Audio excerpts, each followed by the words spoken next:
Este es un programa producido por la comunidad cristiana CREE, al alcance de todo creyente que necesita ser restaurado.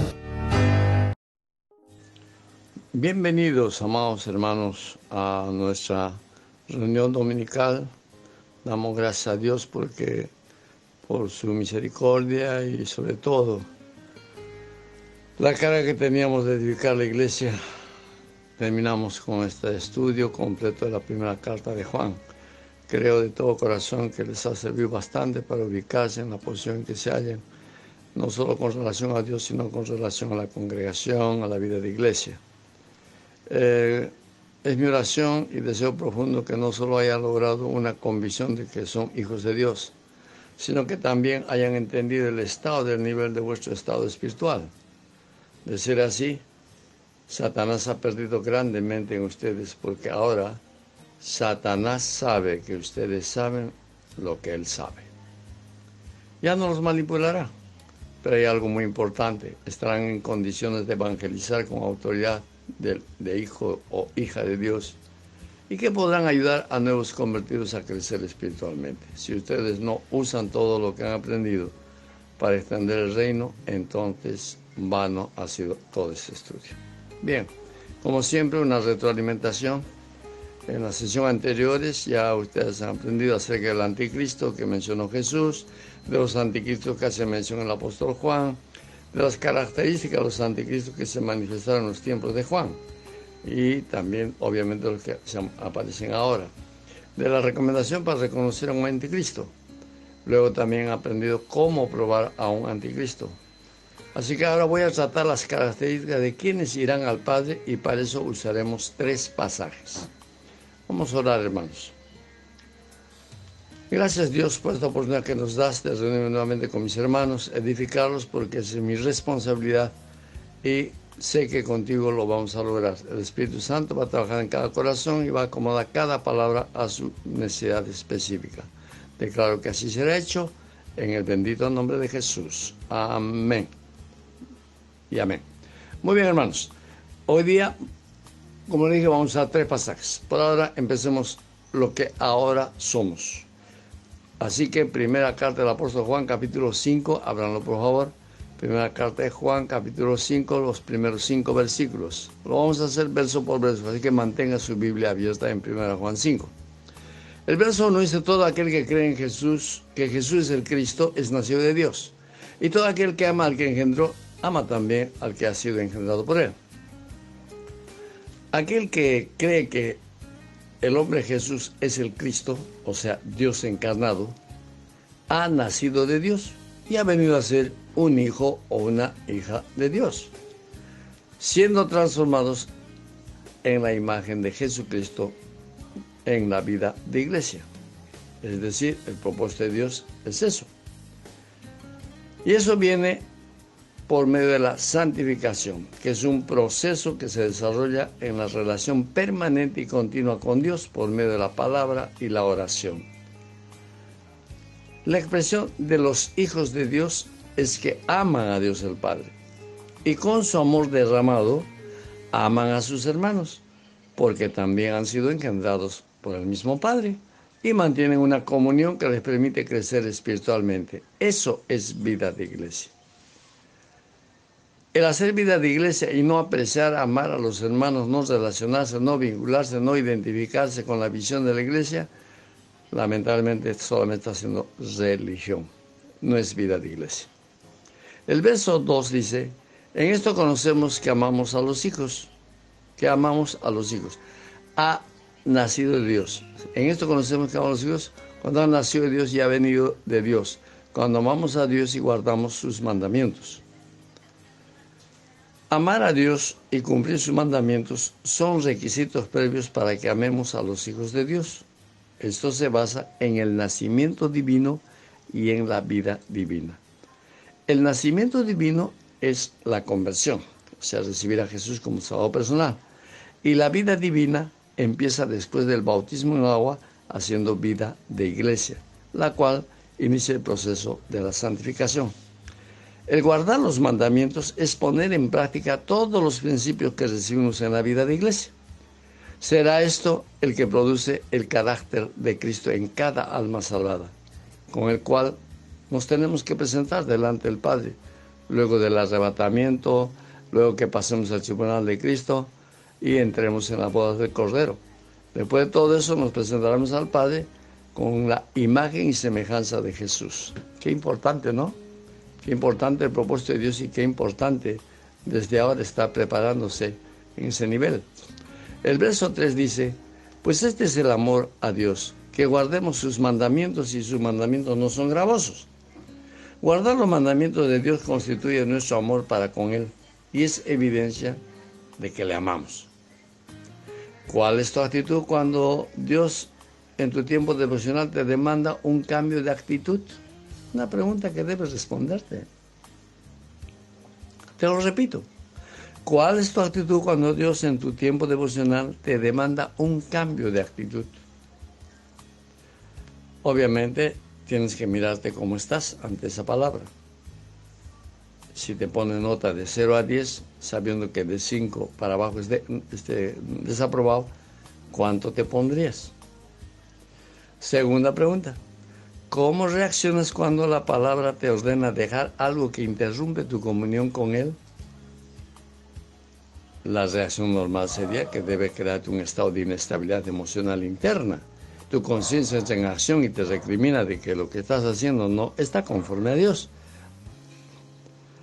Tercera pregunta.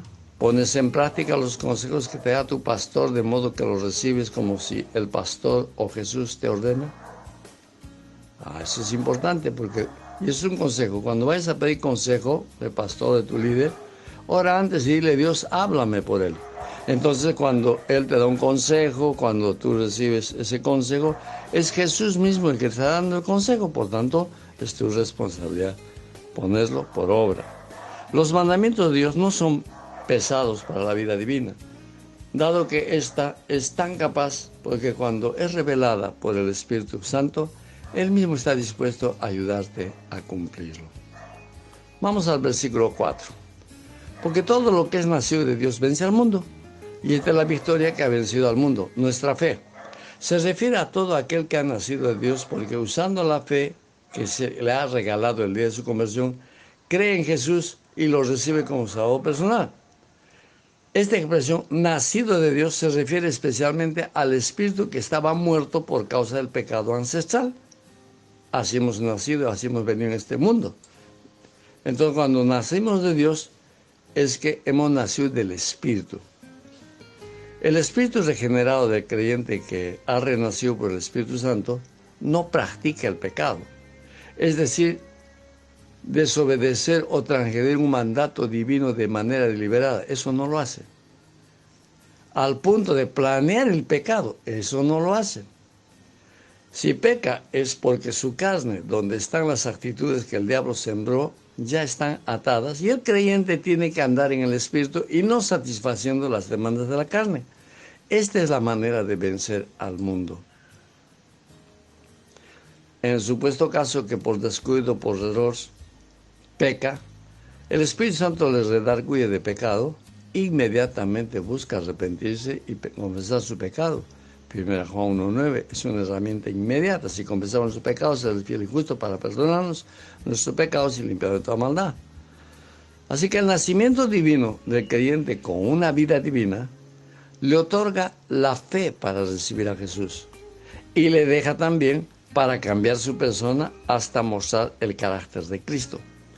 Es la fe el factor básico de una vida victoriosa. Para eso Jesús dejó su iglesia, que es su cuerpo, en donde injertados por el bautismo en agua, recibimos de su naturaleza para cambiar nuestro estado viejo, y a eso se llama santificación. El verso 5 nos dice, ¿quién es el que vence al mundo, sino el que cree que Jesús es el Hijo de Dios? Un auténtico creyente es alguien que fue engendrado por Dios y que ha recibido la vida divina por el Espíritu Santo. Y es con este poder puesto en acción, usando su fe, que va a vencer al mundo. De modo que creer en Jesús como Hijo de Dios le debe llevar al deseo profundo de ser como Él y obedecerle en todo lo que les pone a hacer. Recuerden, su tiempo de devoción es muy importante para esta experiencia.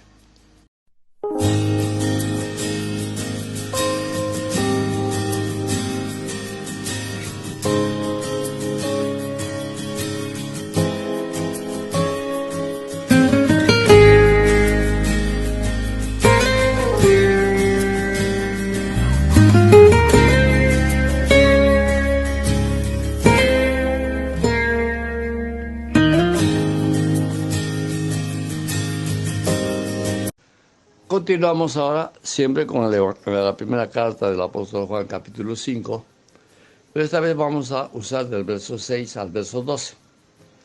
El verso 6 dice: este es Jesucristo que vino mediante agua y sangre, no mediante agua solamente, sino mediante agua y sangre. Y el Espíritu es el que da testimonio, porque el Espíritu es la verdad. Porque tres son los que dan testimonio en el cielo: el Padre, el Verbo y el Espíritu Santo. Y estos tres son uno.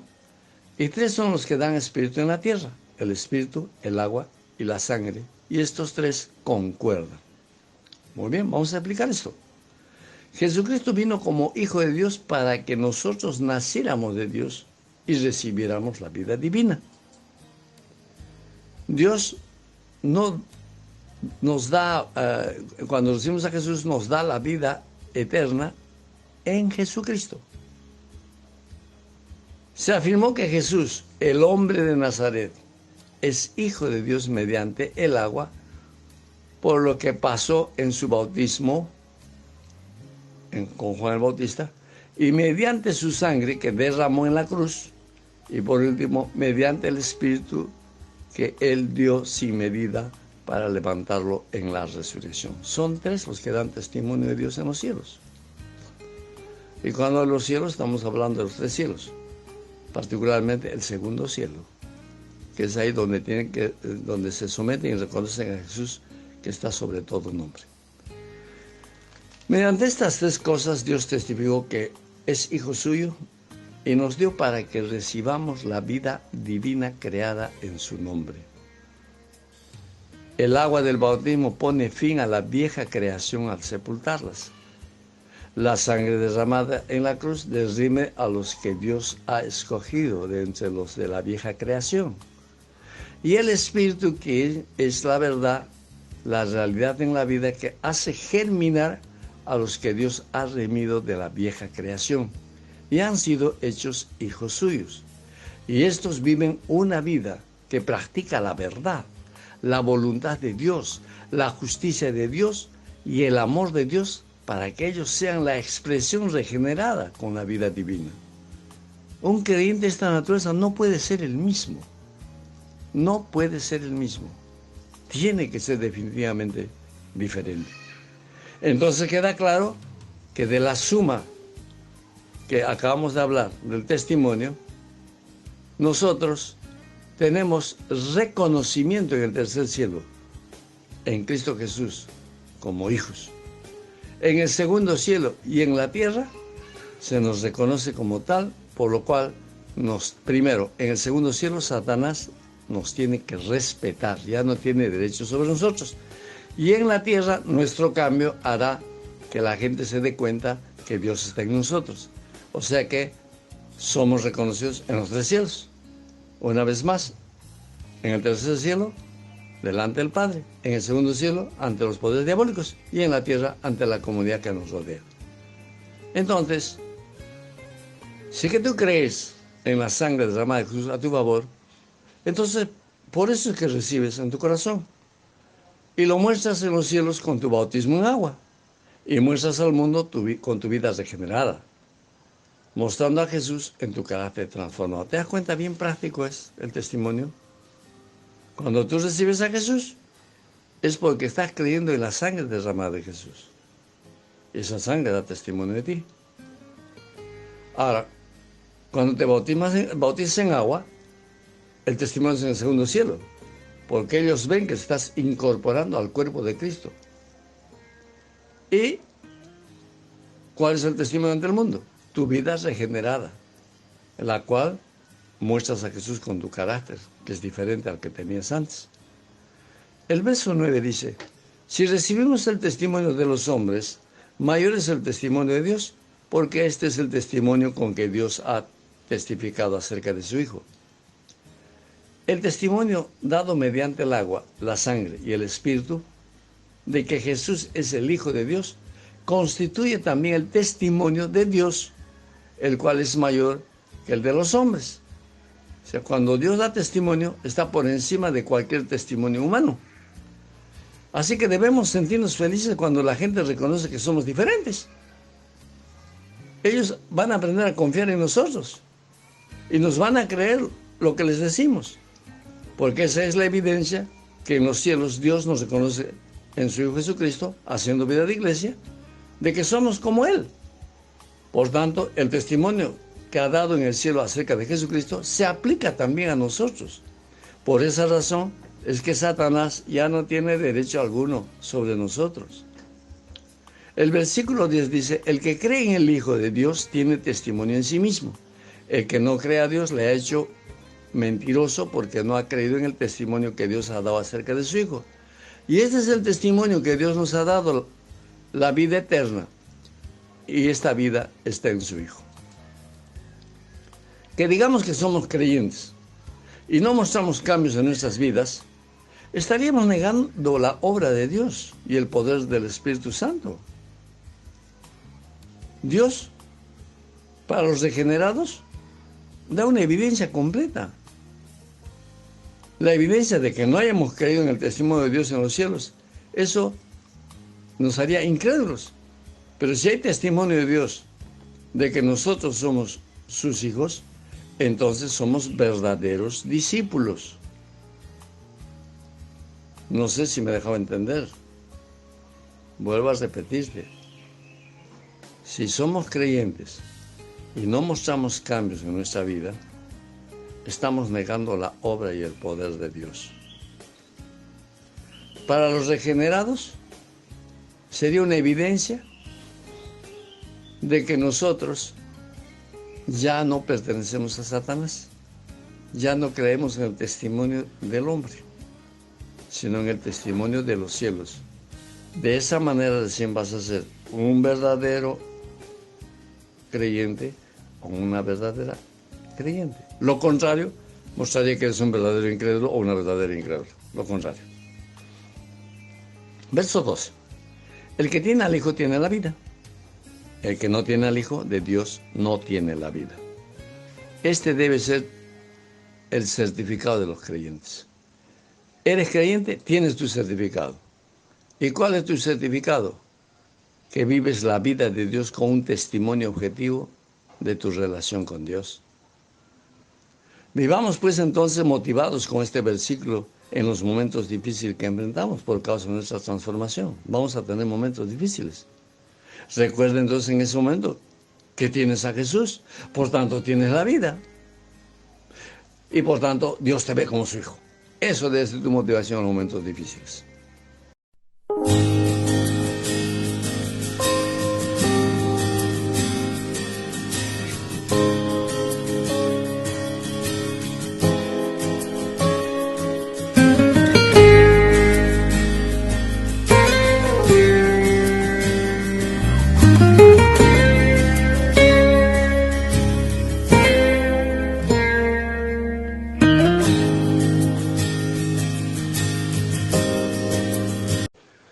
Terminamos este estudio con el tercer pasaje. Seguimos en el capítulo 5 y vamos a usar del verso 13 al verso 21. El verso 13, ¿qué nos dice? Estas cosas os he escrito a vosotros que creéis en el nombre del Hijo de Dios, para que sepáis que tenéis vida eterna y para que creáis en el nombre del Hijo de Dios.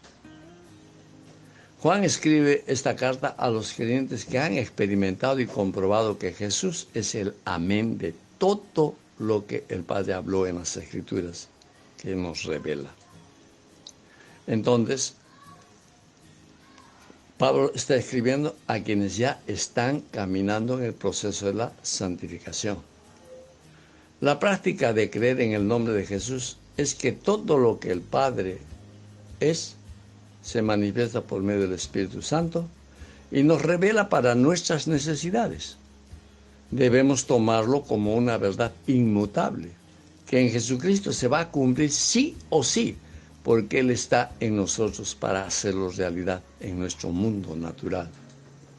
Lo que te estoy diciendo es que en tu tiempo devocional tú recibes una promesa y como Dios lo ha dado, entonces tienes que creerlo que se va a cumplir sí o sí, porque estamos nosotros viviendo vida de iglesia, haciendo vida divina. Debe quedar claro entonces que se hace realidad las cosas por hacer vida de iglesia. Basta que dos personas que estén en su nombre y se ponen de acuerdo en algo, dice la Escritura que está presente Jesús. Se hará hecho realidad por el Padre. Y esto se hace realidad en las reuniones congregacionales, en la célula, o dos hermanos en comunión que se ponen en oración por algún caso que necesiten que Dios atienda. Entonces recuerda que nosotros tenemos vida eterna porque creemos en el nombre del Hijo de Dios, y esto es vida de iglesia. Y vida de iglesia se mueve en la reunión de miembros, que puede ser toda una congregación, puede ser tu célula, o la reunión de dos hermanos en común. O sea, pero que estén en plena comunión con Dios, por cierto, ¿no? Y se unen en oración. También puede ser un padre con el hijo creyentes, un esposo, una esposa creyentes. O sea, donde hay dos o más, ya está la iglesia porque Jesús está en medio de ellos. Verso 14. Y esta es la confianza que tenemos en Él, que si pedimos alguna cosa conforme a su voluntad, Él nos oye. La frase, y esta es la confianza que tenemos en Él, se refiere a que las palabras escritas en las Escrituras, o sea, en la Biblia, aseguran a los creyentes, quienes creen en el nombre del Hijo de Dios, que ellos tienen la vida eterna. Y como creyentes no podemos limitar solamente a leer y meditar en el Nuevo Testamento. Tenemos que escudriñar las Escrituras desde el Antiguo Testamento, que nos va a dar una tremenda evidencia de la verdad que es Jesús. Y esa confianza es creer en Jesús como el Hijo de Dios resucitado. Esta es la base fundamental para recibir la vida eterna, que viene a ser el hecho y el obrar de Dios. Y las palabras que las corroboran las Escrituras en el Antiguo Testamento representan la certeza tocante a este hecho. Entonces las profecías en toda la Biblia acerca de Jesús y su obra, entonces son el título de propiedad de nuestra salvación eterna, porque coincide con lo que los profetas también dijeron.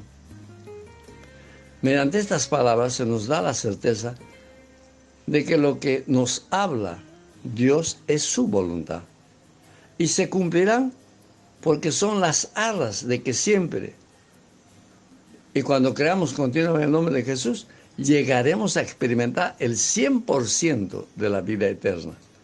En otras palabras, vas a disfrutar de todo lo que es Dios en ti mismo. Lo explico mejor, para darte una idea más clara. De la misma manera que creímos en Jesús cuando nos convertimos, que fue por fe, tenemos que seguir procediendo en todo lo que Dios nos revela, tanto en el Antiguo Testamento como en el Nuevo Testamento. Entonces, movernos en la voluntad revelada es nuestro disfrute de Dios, entre tanto estamos en la tierra, que viene a ser una evidencia, una primicia de lo que será cuando estemos en el cielo. Ahora sí está claro, hermanos. Si no disfrutamos de este nivel de experiencia, vamos a caer en simple religión que nos puede sorprender en el tribunal de Cristo. Ahora se entiende mejor, si pedimos alguna cosa conforme a su voluntad, Él nos oye. No debemos tener la menor duda. Si Dios ha revelado su voluntad cuando hemos pedido algo, estamos listos para pedir el cumplimiento porque Él ya se ha comprometido en oírnos, y si Él nos escucha, Él los hace. Justamente eso dice el verso 15. El verso 15 dice, y si sabemos que Él nos oye en cualquier cosa que pidamos, sabemos que tenemos las peticiones que le hayamos hecho. Con esta convicción de que nos movemos en esta dimensión, todo lo que pidamos para nuestra necesidad o necesidad de los demás, tengan por seguro, Dios lo hará. La frase tenemos las peticiones es creer con fe que lo que estamos pidiendo ya lo tenemos para disfrutarlo o verlo. El verso 16 nos dice, si alguno viere a su hermano cometer pecado que no sea de muerte, pedirá y Dios le dará vida.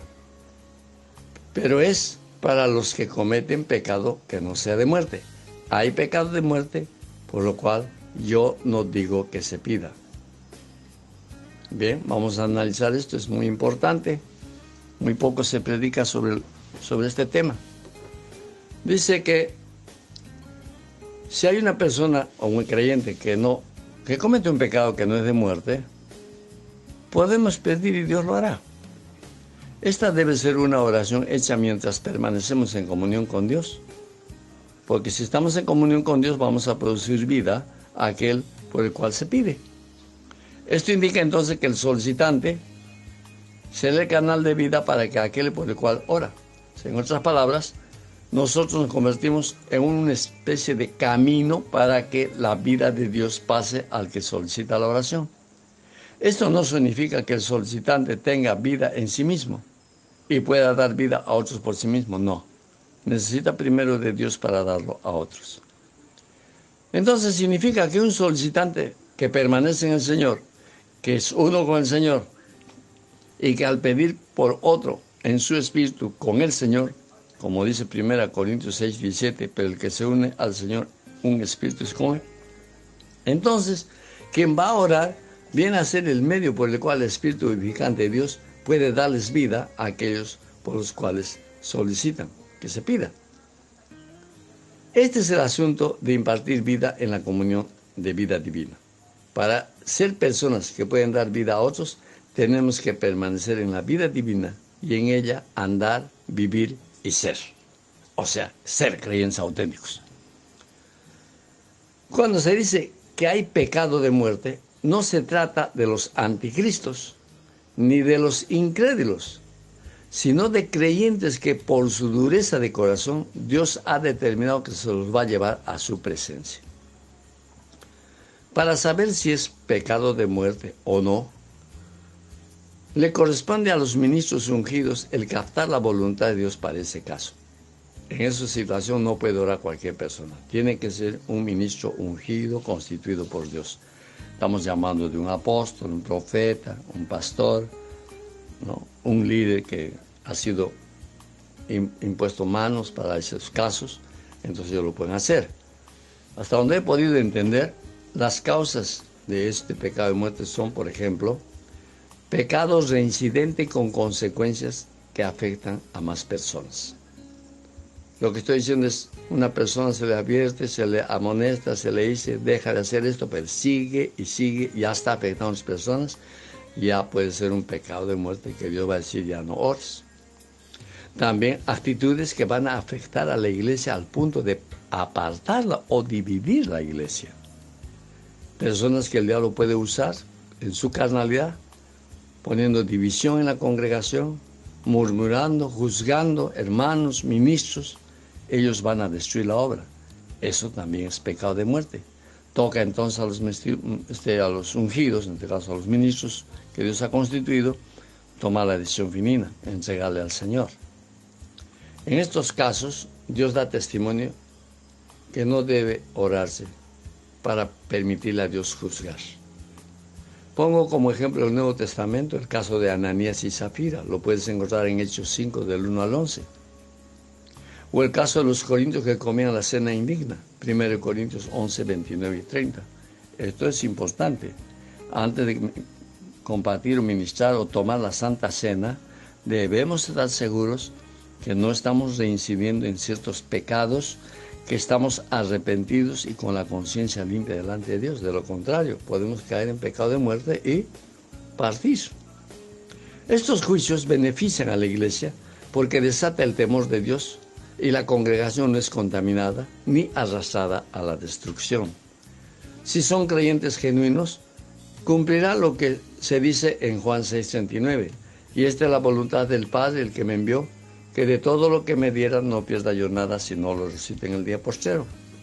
Jesús en el último momento lo va a recuperar. Se reconciliará por medio de un ministro constituido, quien le ungirá y le entregará al Padre. Es bien probable que parta a la presencia de Dios, porque ya determinó cortar sus días en la existencia en la tierra. Esa es la potestad únicamente del Padre, de nadie más. Solamente el Padre define quiénes parten a su presencia. He tenido algunos casos que me he estado en esa situación. El verso 17 dice: toda injusticia es pecado, pero hay pecado no de muerte. Toda ruptura de lo que Dios demanda en su palabra es considerado pecado. Y se reconoce como injusticia, es decir, que la justicia de Dios en cuanto a sus bendiciones se interrumpen, para dar paso obviamente a su disciplina para enseñar a obedecer. No es pecado de muerte porque la justicia lograda por Jesús a favor del pecador sigue vigente y le está formando el carácter de transgresión a llevarlo a una persona transformada o regenerada totalmente. Se puede decir que es uno de los métodos de la santificación para entender la santidad de Dios y comprobar que Él es real para nosotros. Muchos recién entienden que Dios es real cuando sufre las consecuencias de su pecado y ven el amor de Dios levantándolo. Verso 18 dice: sabemos que todo aquel que ha nacido de Dios no practica el pecado, pues aquel que fue engendrado por Dios le guarda, y el maligno no le toca. Bien, ¿qué se entiende por nacidos de Dios? Es un regenerado, uno que ha nacido de nuevo por el Espíritu, en su Espíritu. Entonces, Dios le guarda de vivir en pecado. El Espíritu mismo que ya tiene resucitado le va a recordar que no debe seguir ese camino. Y el maligno es Satanás, que no le debe tocar. Así que su nacimiento divino con la vida divina en su Espíritu es el factor básico que salvaguarda al creyente de no ser juzgado y caer en pecado de muerte. No practica el pecado. ¿Qué cosa quiere decir esto? El simple hecho de haber nacido nosotros en Dios, o sea, regenerados, por la vida divina, impide que practiquemos el pecado, entendiendo que practicar es planificar, repetir el pecado constantemente como estilo de vida. A eso se llama vivir en pecado. Entonces, cuando una persona no quiere producir cambios, sabe que está mal, ya se le ha dicho muchas veces que debe arreglar su vida, pero insiste en lo mismo, está practicando pecado. Verso 19. Sabemos que somos hijos de Dios y el mundo entero está bajo el maligno. Los que provenimos de Dios hemos sido engendrados por Dios. Por lo tanto, procedemos de Él. Y por ende, poseemos su vida y participamos de su naturaleza. Por medio de este hecho, es que somos separados para Dios del mundo satánico, el cual yace en el poder maligno y lo vemos en todos los incrédulos. El mundo entero comprende el sistema mundial satánico y también a las personas del mundo que la conviven. Esa es la humanidad caída. Todo eso es el mundo. El hecho de que el mundo está bajo el maligno es porque la gente que no tiene a Cristo permanecen pasivamente en la esfera de influencia de pecado, de la usurpación, de la manipulación de Satanás, como si fueran sus títeres. Eso es lo que hace todo incrédulo. Mira a un adicto, mira a cualquier corrupto. Verso 20. Pero sabemos que el Hijo de Dios ha venido y nos ha dado entendimiento para conocer al que es verdadero. Y estamos en el verdadero, en su Hijo Jesucristo. Este es el verdadero Dios y la vida eterna. Para entenderlo bien, voy a tomar frases específicas del texto. El Hijo de Dios ha venido. ¿Qué significa esto? Jesús ha venido por medio de la encarnación para traernos a Dios como gracia y realidad, a fin de que recibamos la vida divina para que vivamos en amor y en luz. Nos ha dado entendimiento. ¿Qué significa esto? Es la facultad de nuestra mente, después de ser iluminada y fortalecida por el Espíritu de la verdad, para que comprenda la realidad divina en nuestro espíritu regenerado. Te lo digo de otra manera. o un poquito más claro. Tú tienes el Espíritu. Y cuando estás frente a la palabra, ahí está la verdad. Y el Espíritu Santo, como Espíritu de verdad, te confronta a tu espíritu y te muestra el nivel en el que te hallas. Llegas a entender cuál es tu estado. Tu estado como regenerado tiene niveles. Ya hemos dicho que el apóstol ha hablado de hijitos, jóvenes, padres, son niveles. Entonces, que tú tengas 20 años en el Evangelio y sigas comportándote como un hijito, estás mal, pues. Entonces, el Espíritu regenerado te va a mostrar el nivel en el que te hallas. Te da entendimiento de eso, comprendes. Ahora dice, para conocer al que es verdadero. Muy bien. No solo el entendimiento está mostrando cómo estás delante de Dios, sino también te hace conocer al que es verdadero. Esta es la capacidad de la vida divina para conocer al verdadero Dios en nuestro espíritu regenerado. Y esto se realiza mediante nuestra mente renovada. Esa mente renovada está así porque ha sido iluminada por el Espíritu de verdad, o sea, de realidad, que es verdadero porque nos muestra la realidad de Dios y nuestra realidad perdida. Cuando hablamos de verdad en el griego, la palabra verdad, y en el Evangelio se usa bastante, en el griego es realidad. Así que la verdad es algo espiritual que no se ve, pero realidad es algo que nuestros ojos espirituales o físicos lo ven hecho en la vida terrenal. Con eso ya puedes entender de que cuando hablamos del Espíritu de verdad, estamos hablando de Dios. Y el Espíritu de realidad es cuando lo que Dios ha dicho se muestra en hechos claros y contundentes en tu vida. Jesús, ¿qué es la verdad? Es la realidad del Padre. Entonces, estar en el verdadero no solo es conocer al verdadero Dios, sino que también estamos en Él. O sea, no solo tenemos el conocimiento de Dios en Cristo, sino que estamos en unión orgánica con Dios a través de Jesús. Somos uno con Él orgánicamente en todo nuestro ser. Este es el verdadero Dios y la vida eterna. Esta es la última frase que he seleccionado. Jesucristo es el verdadero Dios, o sea, Dios hecho realidad. Por tanto, estar en Cristo, vuelvo a repetir, haciendo vida de iglesia, es estar en Dios. Y es en este contexto que disfrutamos de la vida eterna, que es la expresión total del Dios como Trinidad en nosotros. Esta forma de vivir es una muestra de lo que seremos y viviremos en la eternidad después de que seamos arrebatados. Verso 21. Hijitos guardaos de los ídolos. Amén. Terminamos entonces este pasaje. Una vez más se dirige a todos nosotros como creyentes engendrados por el Evangelio que Él nos ha dejado. Se refiere a toda la iglesia como compañeros haciendo lo que Jesús le ha encomendado. Al recomendarnos de guardaos, lo que nos está diciendo es que tenemos que guarnecernos contra los ataques de afuera, tal como los asaltos de las herejías que nos rodean, de las dudas que nos ponen. Y también cuando habla de los ídolos, se refiere a todo lo que nos separa de Dios, desde personas puestas en imágenes a quienes le rinden adoración, pero también todo lo que nos gusta a tal punto que le damos más importancia. Puede ser el negocio, la profesión, los padres, los hijos, que llegan a ser primera prioridad en su vida y después Dios. Eso son ídolos. En el contexto actual, idolatría también se puede referir a fenómenos sociales que aglutinan a mucha gente con falsas percepciones, ya sea sobre personas populares o prácticas espirituales que llevan al error. También se aplica a personajes influyentes en el deporte, la música, al punto de que pueden dar todo de sí por mantenerlos vigentes, aun en contra de todos los que rechazan o no están de acuerdo. Me refiero a las barras bravas, me refiero a los políticos que son cautivos de su doctrina.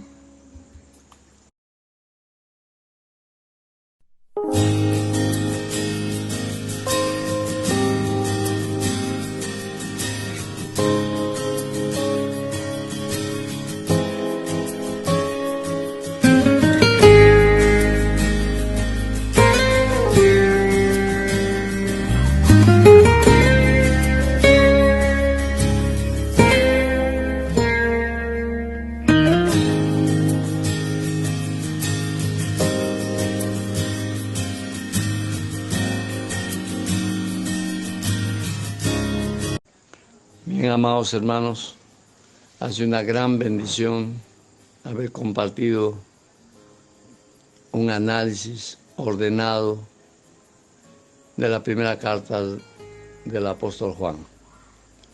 Ruego a Dios que todo este estudio que nos ha dado 5 sesiones sea realmente una herramienta para hacer una vida auténtica como creyentes, poniendo en práctica todas las recomendaciones que da el apóstol en esta carta. Estoy seguro que ustedes van a ser tremendos evangelistas ganando almas, tremendos consejeros con autoridad, intercesores que cambian las cosas.